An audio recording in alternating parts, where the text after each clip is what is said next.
possible because of our extremely open immigrant, properly vet and screen the individuals or families coming into our country.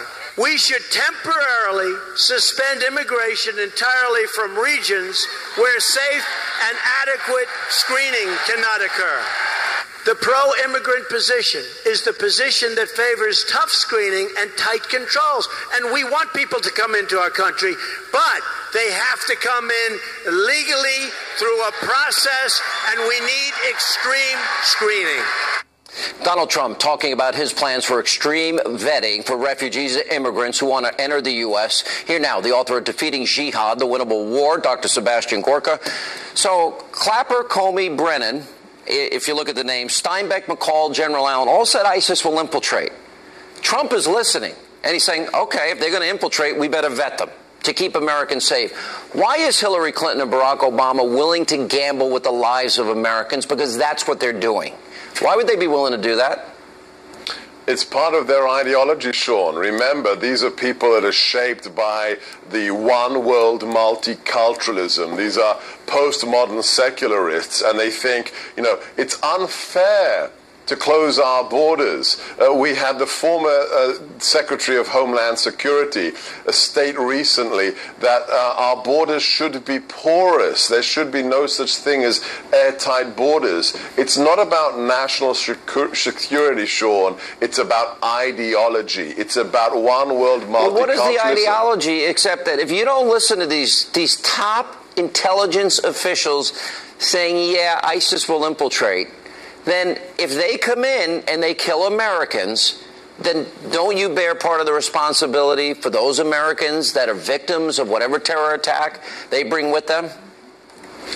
As we've discussed before, Sean, reality is optional on the left. It's not about truth, it's about their narrative. Look at this weekend. We've had 11 devices deployed. Only a handful of them exploded, but 11 devices were deployed, IEDs. How many people have to walk around America with shrapnel in their bodies? How many people have to be killed or maimed until they say, yes, there is a threat?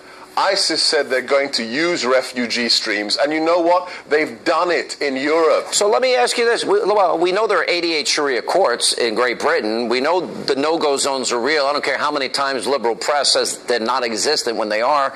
We know what happened. Look at what happened with Angela Merkel. I mean, her party was destroyed in the elections.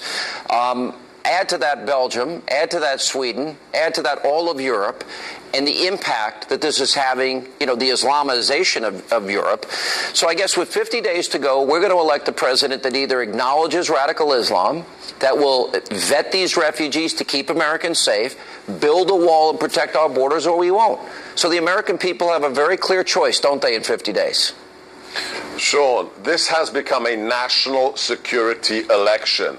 I believe in my heart the majority of Americans, when they walk into that polling booth, will be making this decision.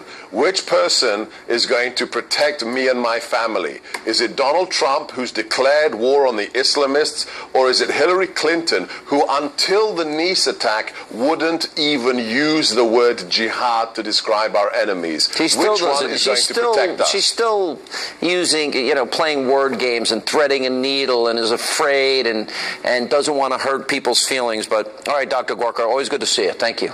Thank you, Sean. And up next tonight, right here.